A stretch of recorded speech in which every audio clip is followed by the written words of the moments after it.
What's going on, you little assholes? Today we're going to be talking about Gears of War. Gears of War 4 and 5 more specifically. The past week I've been putting in time into both of these games, and I kind of want to just recommend which one I think you should be playing right now in August of 2022. Is it August right now? Holy shit, where does time go? Seriously.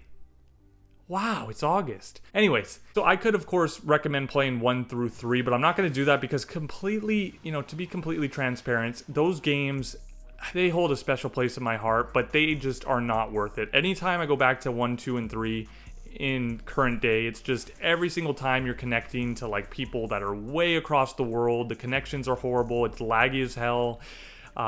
It's just not a fun time. The player count is very limited on those games. Like, you can still find matches on Gears 2 and 3, but it's less than like 200-300 players, and then whatever server you get is just not worth it. It's way across the world usually, and it's just a lag fest. Your pain is high, you're screaming and raging, or at least I am, so just don't do it to yourself. Hopefully we get remasters of those games in the future, but for now, just leave them be. But as for Gears 4 and Gears 5, I put about 5-10 hours into each of those games the past week, and I just gotta say this. Okay, we'll start off with Gears 4. So Gears 4, I'm gonna say this right off the bat. Between 4 and 5, I've always preferred 4. I just, from a gameplay standpoint, I think it's a lot faster. It just feels better. Like, it's quicker, but it's a good quickness. It's just very fast-paced. And Gears of War in general, I feel like, is just, it plays better when it's fast-paced. Like, if you go back to Gears 1 and 2, as much as I love those games, it's a little bit more tactical and slow-paced and methodical, whereas 3, 4, and 5 are fast-paced, and especially 4 out of all 3 of those games. And I just like that kind of gameplay, so maybe you're not like that, so take my opinion with a grain of salt. But yeah, Gears 4 a lot faster. And then as far as like maps go, I just feel like Gears of War 4 had the best content that we've ever seen in a Gears game. Guys, there is so much content in this game. There's tons of maps. I think there's got to be at least 20 DLC maps, and I'm pretty sure you can get most of them for free now, especially if you're on Xbox Game Pass. Then you can definitely get like the all the maps and stuff with it. So there's so many maps. Like, when you go and start playing a match on Gears 4, you don't even see the same map like twice in one session. I think I played like 2-3 hours one day, and I honestly got a different map every single time I was playing. Like, every new match, it was a new map, which was just, you don't see that usually nowadays with games. You're usually playing the same old map constantly while you're playing that night or whatever. But yeah, so a lot of content in this game. The thing is, and we'll get to Gears 5 any second now, the thing about Gears 4 is, I don't know the exact player count because they don't give it to you, but it's not that crazy. Like, I would probably say it's somewhere around 5,000 players if I'm just being honest, maybe even less.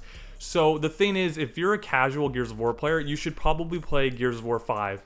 And the reason I say that is because there is a lot of sweats on Gears of War 4. So if you're not familiar with the Gears of War games, or you're just hopping in, or you play it casually, you're going to get bodied. You're going to get destroyed, and it's not a fun time. Like, I hopped on, and I hadn't played Gears in 3-4 months, and I consider myself like a Gears veteran. I've played all of them. I put tons of time into them. But when I hopped on, I was getting bodied, a few matches here and there, because it was more than a few here and there. It was all the time, to be honest. There's limited players on Gears of War 4, so a lot of the players that are still playing this game, they're like die-hard Gears of War fans, and they play it every day, and they love the shit out of it, which is great, but I mean, it's still a little bit annoying. You're not going to run into a lot of noobs or anything like that, especially nowadays, right? But if you are a casual Gears fan, then go on Gears 5, because I'm going to be honest, I used to hate Gears of War 5. Like, when it first came out, I was really disappointed by it. I don't even remember the exact reason, but I played it for about 2 weeks, and then I stopped playing it, and I didn't go back to it until this year.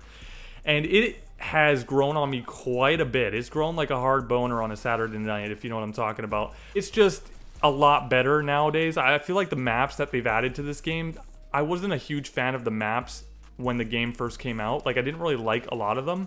But the DLC maps that they've added are pretty much, they're just beautiful to look at. Like, let me just say that. This game graphically looks incredible. And Gears 4 does too. All the Gears games do, really. But Gears of War 5 looks so good. It's running at a high frame rate. So is Gears 4, but I think Gears 5 is running at 120 frames per second. You can definitely feel it. There's a lot more players on this game, or not a lot, but at least a decent amount more players on Gears 5 than Gears 4.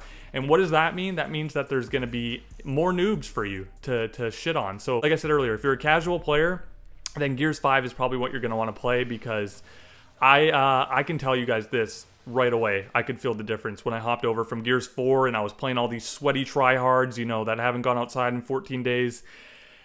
And then I went over to Gears of War 5 and I was like, holy hell, am I playing bots right now? Because some of these guys, like, it seems like they've never played a Gears game in their life. So Gears of War 5 definitely has more noobs on it, and that's probably just due to more players playing that game.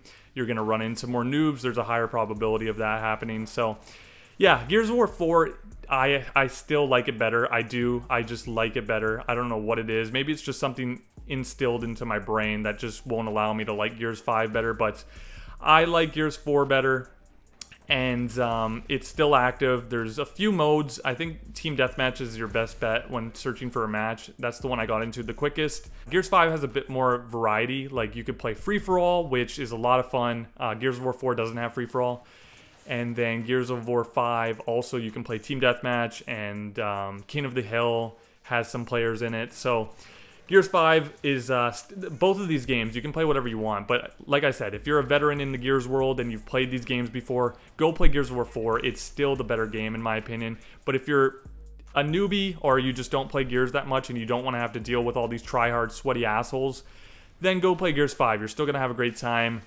Can't go wrong either way, to be honest. I just, maybe that's not the answer you guys are looking for. You're like, hey, bitch, I want to know which one. Tell me now.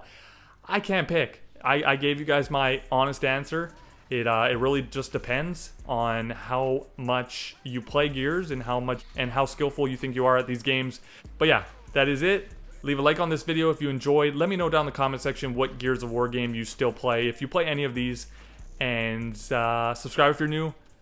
And I'll catch you guys later. Peace.